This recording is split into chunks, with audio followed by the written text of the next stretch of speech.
If the Lord say yes,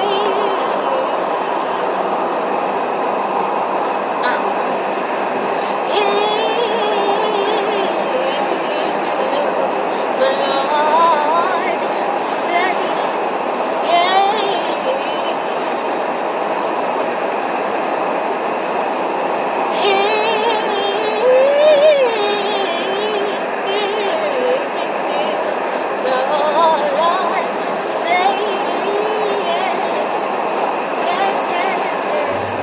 Hi, y'all. Welcome back. I bet.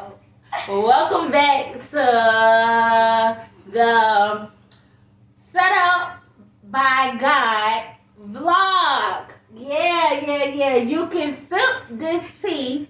God made it. Okay? You can sip this tea. You can sip it. Sip this tea. God made it. Okay? And before we get started, because we've been forgetting as hell, y'all wonderful people, to, when you get a chance, go ahead on and click that subscribe button. And then click the bell so you can get these notifications when it comes on. And then don't forget to also show us some love by commenting and liking it, okay? So, ready?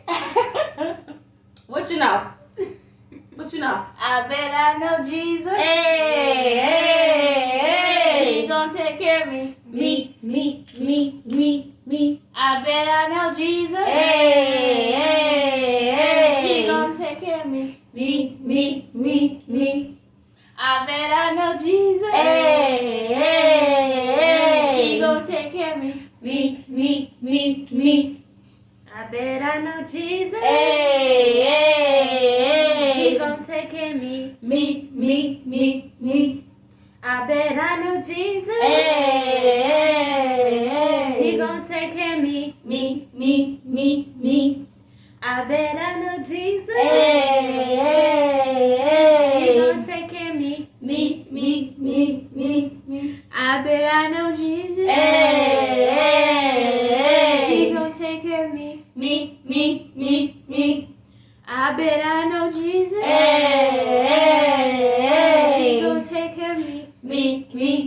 Me. I bet I know Jesus. He gonna take care of me. Me. I bet I know Jesus. He gonna take care of me. Me. I bet I know Jesus. He gonna take care of me. Me. I bet I know Jesus. He gonna take care of me. Me. Hey, so back to where we left off. So we go to the hospital. Well, me and Shatari, and then my youngest, Kayana, to see about my injuries, and etc. And we leave the hospital and we come home, and by this time we're getting ready for the very first surgery that baby Kayana was having. And by the grace of God, we was able to, deal with everything that we were dealing with and still be able to make, the surgery and stuff. And so we're getting the stuff in order. By this time, I know for a whole fact, like, we just cannot stay here anymore. So, I'm packing stuff up, or whatever. And I'm literally, my husband, he's literally waiting on, us to get things in order or whatever so that we can go, or whatever. So, right in the middle of doing all of this stuff, we get a knock at the door, on the room door, because we're all literally in one room. We didn't feel comfortable with walking around the house, or whatever the case may be. So, yeah, we get a knock at the door. And so this lady who I don't know if y'all remember her. Did y'all remember her from the last time that she had came to the house? Okay, well, there was a caseworker that had came to the house on falsified allegations that my mom likes to make up her and my sister or whatever. And so she came by, the last time she came by, which was I want to say maybe a month or two prior to this situation. She came by and she was asking. Well, first she told me she came by because of what my mom had told doctors in the hospital. So based off of that, they contacted social services, and that is how she ended up there. So she was there dealing with the allegations in regards to Shania. And I proceeded to tell her what had happened, the truth, and I let her know that I had just gotten out of the hospital, dealing with physical injuries myself and etc. And based off of showing her, all of that stuff, and from the things that she had witnessed with her own eyes, even to the point where my mom was literally drunk trying to fight my children's father, my husband, on a previous occasion when she came dealing with falsified allegations, the first go round, she literally at that point said out loud what I was already thinking, and that was that that whole household was an endangerment to my children, and she was basically saying that, listen, I have to leave. I don't have to tell anybody that I'm leaving who lives in that house, but I do have to get my children, and I have to get up out of there. And she said that if I did it, what would happen is she would have no choice but to take my babies. And I explained to her that my baby, my youngest, she had an upcoming surgery the following morning, and I didn't know how that was going to play out. And she began to tell me, okay, well, just keep me in contact or whatever with what's going on. But immediately following the surgery and stuff like that, you need to find you somewhere else to go. Even if it's at a hotel, you need to take your children and you need to get up out of here. And I agreed, because again, after all that had transpired, I didn't feel comfortable with my children, being at the home. I didn't feel comfortable with me being at the home. And it was crazy too, because the things that the officers took, which was, the cameras and stuff like that, that was the first time that there was a physical altercation with us. Like, while that stuff was there, we didn't have no physical, altercations, or they never felt comfortable with, doing all of what they were doing. It was the first night back in that home when all of those things literally happened, and I felt like they were comfortable with it happened due to knowing that those items, those cameras and stuff wasn't there to capture what they were doing. So, that was, I had literally kept that in the back of my mind too, like, really. But anywho, God still prevailed, even in the midst of all that was going on. We were still able to make baby surgery. We were able to, make her surgery, and it was crazy because all of us had to go there, and she had complications after the surgery, so it caused them to have to go, over to someone's home or whatever for a few days or whatever, which was a co-worker of their dad. They ended up having to go over / friend to her house. But yeah, how did y'all feel being, at the hospital, and seeing your babies? Well, there were some things. Well, I wouldn't say complications with being there, but like, we couldn't actually be in there unless it was 2 people at a time, because they only allowed 2 people at the time for some reason. So I actually felt I don't know the word. I forgot the word, but I felt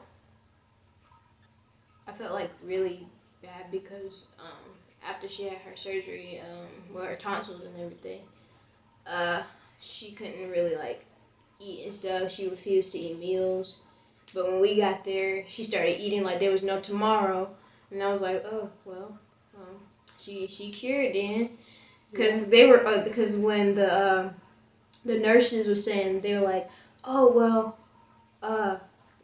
you know, Miss Harris, your child, she refused to eat meals, and every meal we gave her, She had tonsils and adenoids surgery, and they were scared to sedate her on this first surgery because she had sleep apnea, so they didn't know how she would be, especially by her being so young. So that was what was going on. That was her very first tonsil and adenoid surgery that she had or whatever. So we were all like literally under pressure. You know, even before all of the whole jail situation, that was my focus. Like, I was kind of nervous.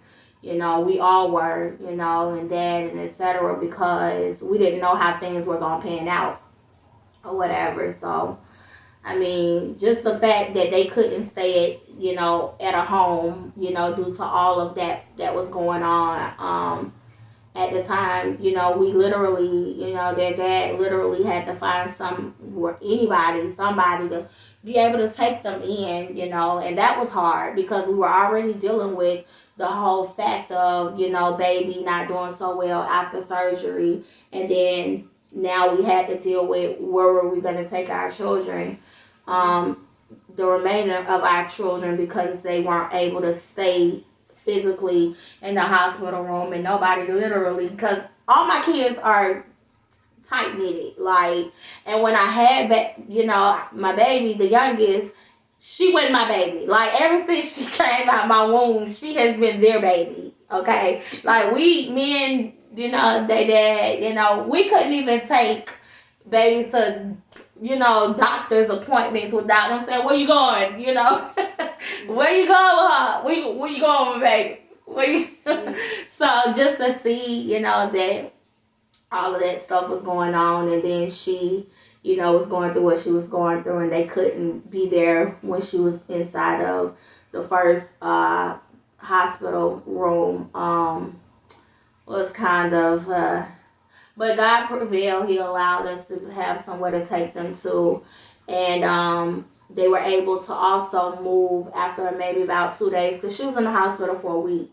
Mm-hmm. After about 2 days, maybe, they were able to move her into another room, and by the grace of God, y'all, they were able to come and stay the remainder of the time with us there.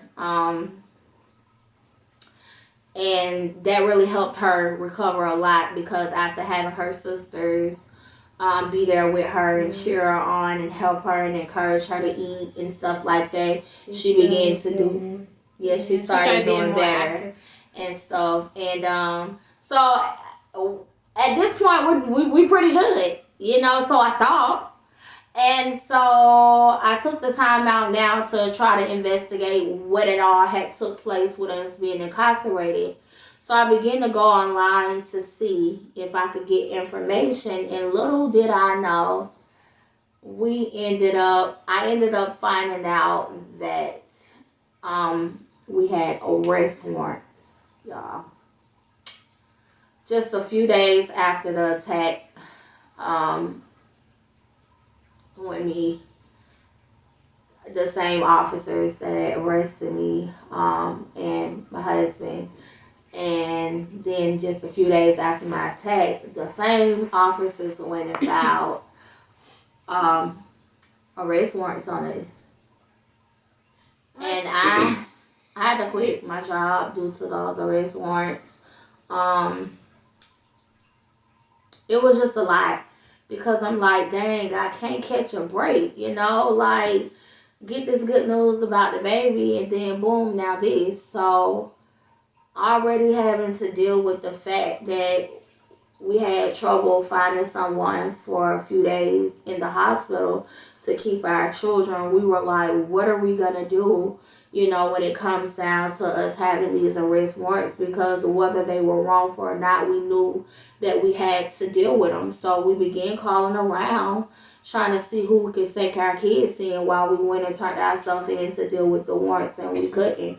We had nobody that we could find at that particular time. And so then it became, okay, well, we'll make a plan. One of us go in, one of us go out. When we come up with more bond money and stuff, and man, it got to the point where something rose up in me, and I just said, you know what, I'm gonna change these conversations. I'm calling people and I'm asking them to pray for us. I'm asking them to pray for our family, and that's what I did. I'm like, listen, y'all can't do nothing else, just pray for my family, or whatever the case may be. And I ended up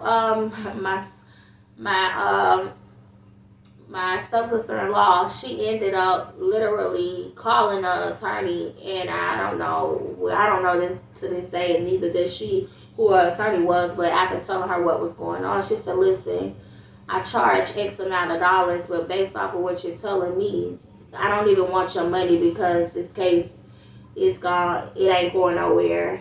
And I felt like that was God speaking through that lady, letting her know exactly what was going to prevail, in the future of the case or whatever. But yeah, man,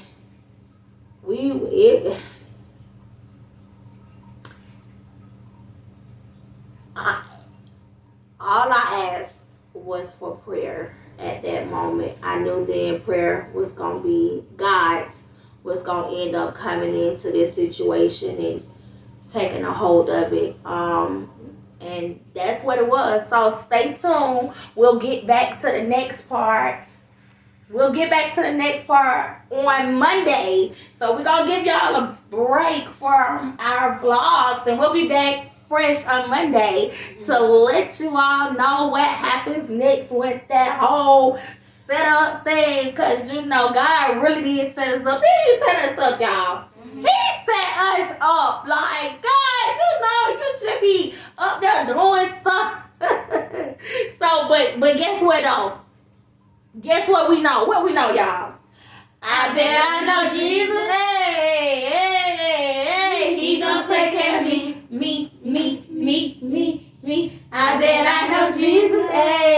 Hey, he gonna take care of me. Bye.